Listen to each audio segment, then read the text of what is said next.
Hauna muda wa kukaa dukani, sehemu pekee ya kurekodi mauzo yako ni kupitia Duka Data. Na haya ni maelekezo ya namna gani ya kuweza kuitumia product hii kwa hatua ya kwanza mpaka hatua ya mwisho. Na kama una swali, ni ruksa kunipigia kwenye namba yangu ya simu ili niweze kukuelekeza zaidi namna ya kufanya usimamizi wa biashara yako ukiwa huna muda wa kukaa dukani. Sasa baada ya kujisajili katika program ya Duka Data, na of course usajili huwa nafanya mimi mwenyewe. Hakuna mtu yote ambaye anaruhusiwa kukusajili ama kukuingiza kwenye mfumo kwa ninachotaka.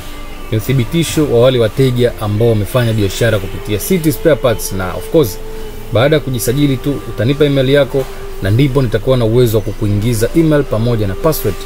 Lakini baada ya kukabidhi email yako na password ambayo nimeitengeneza, basi utakuwa na uwezo wa kubadilisha password yako kabla ya kufanya kitu chochote. Katika simu yako ukiingia utaona vidoti vitatu kama hivi hapa ambavyo unaviona kwenye upande wako wa kushoto. Hivi hapa juu ambako utavigusa, na baada ya kuvigusa kuna baadhi ya sehemu tofauti ambazo unatakiwa kuzifahamu kuhusiana na kazi ambazo sehemu hizi zinafanya. Sehemu ya kwanza ni kwenye product, ambako hapa ndiko tunakotumia kwa ajili ya kujaza bidhaa zetu. Ukishagusa sehemu ya product, kuna sehemu ya categories, kuna create product, kuna all product, yani maana yake ni product zote ambazo zimerekodiwa katika mfumo wetu wa Duka Data.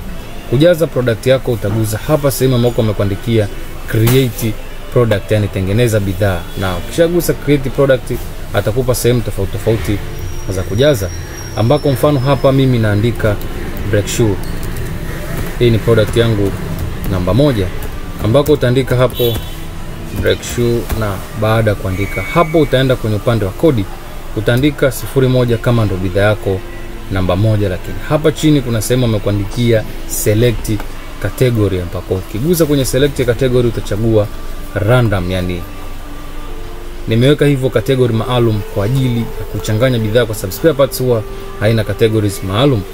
Na baada hapo kuna sehemu amekuandikia barcode symbology, iache kama ilivyo. Lakini hapa kuna sehemu ya cost, hapa tunajaza bei ambayo wewe umenunulia bidhaa yako. Kwa break shoe labda umenunua shilingi 2300, utaandika hapo, na huku anakuandikia bei ya wewe kuuzia, na utarudi nyuma hapa kama kawaida na utaandika 3000 labda na 500 kulingana na sehemu uliopo. Kwa hiyo cost ni bei ya kununulia na price ni bei ya kuuzia. Na hapa chini tutajaza quantity, kwamba hizo break shoe unazo ngapi. Kwenye idadi ya break shoe tutaandika labda 100 ambayo ni carton moja, na alent quantity maana yake zikifika bidhaa ngapi uweze kutaarifiwa kwamba stock yako imeisha.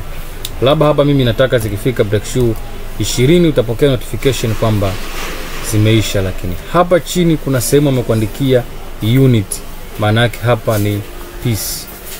Kwa maana yake break shoe unazo piece 100 katika stock yako. Na baada ya kumaliza kujaza hizo taarifa, ambako utajaza kwenye product, utajaza kwenye code, utajaza kwenye category, kwenye barcode nimekuambia cha kama ilivyo, kuna cost ya bei ya kununulia, kuna bei ya kuuzia, kuna sehemu ya quantity utajaza idadi ulionayo, na alent quantity kwamba zikifika kwa idadi ya ngapi uweze kupewa taarifa, na kwenye unit ambako utachagua piece kama ambavyo nimefanya hapo. Lakini kuna sehemu ya kuweka product image, na hii sehemu tu utaiacha kama ilivyo, na mwisho hapo utagusa sehemu ambako wamekuandikia create product, yani tayari utakuwa umejaza product yako ya kwanza. Na mimi nimeandikia the product code has been taken. Kwa hivyo kama nawe pia ikikuletea hivyo unaweza ukabadilisha ukaandika labda kodi labda 100, yani unaweza ukachagua kodi yote tu katika hizi ambazo amekuorodheshia hapo, na kisha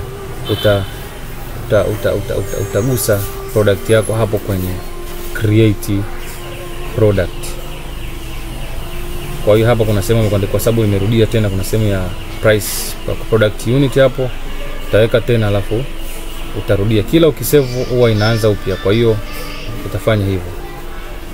Kwa hiyo ndio namna ya kuweza kujaza vitu kwenye system ya Duka Data. Lakini ukitaka kuangalia product zako zote utaangalia kuna sehemu amekuandikia all products, maana yake hizi ni product zote ambazo nimezitengeneza kwenye mfumo wangu wa Duka Data, bei ya kununulia na bei ya kuuzia. Na baada ya kutazama hapo pia unaweza ukajua kuhusiana na mauzo yako ambako utagusa kwenye sales.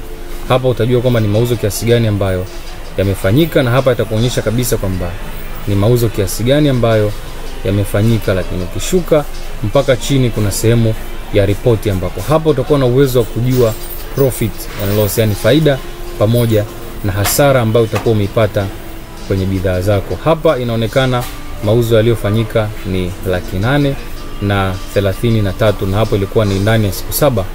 Faida ni shilingi 167,000. Gharama za manunuzi zinaonekana. Kwa hiyo hivi ndivyo namna ambavyo una uwezo wa kujua kama umepata hasara ama umepata faida kupitia mfumo wetu wa Duka Data. Lakini hapa juu kuna sehemu maalum ya kuweza kuchagua tarehe, kwamba unataka uone mauzo ya kuanzia tarehe ngapi mpaka tarehe ngapi na faida ambayo utakuwa umeipata. Lakini hapa pia unaweza ukatengeneza sales report yako ambayo unaweza uka-download na ukakaa nayo ukajua kwamba kipi ni kipi. Kama huna muda wa kukaa dukani, sehemu pekee ya kuweza kurekodi mauzo yako ni kupitia Duka Data, na hii inaitoa bure kwa mtu ambaye ameanza biashara kupitia City Spare Parts. Lakini kama hujaanza kupitia City Spare Parts, basi utatakiwa kuchangia kiasi cha shilingi 62,500 kama sehemu ya usajili wako kwa siku wa miezi 6 kupitia Duka Data. Kama una swali unaweza kanipigia simu na ukaniuliza moja kwa moja, lakini kama umeelewa, comment hapa chini kwamba nimeelewa. Na hivi ndivyo namna ambavyo una uwezo wa kutumia hii Duka Data, iwe ni kwenye simu ama ni kwenye kompyuta yako. Kwenye simu ukiingia utaona kuna upande kabisa hapa juu kwenye menu, utaigusa na utakuwa na uwezo wa kuona, na vivyo hivyo kwenye kompyuta ndivyo utakavyokuwa na uwezo wa kupata ripoti yako kupitia mfumo wetu huu wa Duka Data wa kusimamia mauzo yako. Natumaini umefurahia kuitazama video hii ya namna gani ya kuweza kutumia Duka Data katika kurekodi mauzo yako. Na sisitiza, kama una swali niulize, lakini pia kama umeelewa weka comment hapa chini kwamba nimeelewa. Lakini kama una ushauri juu ya maboresho unaweza pia kuandika kwenye comment na tukayafanya kazi tukaboresha kwa wale ambao wanatumia programu hii kwa ajili ya kurekodi sales.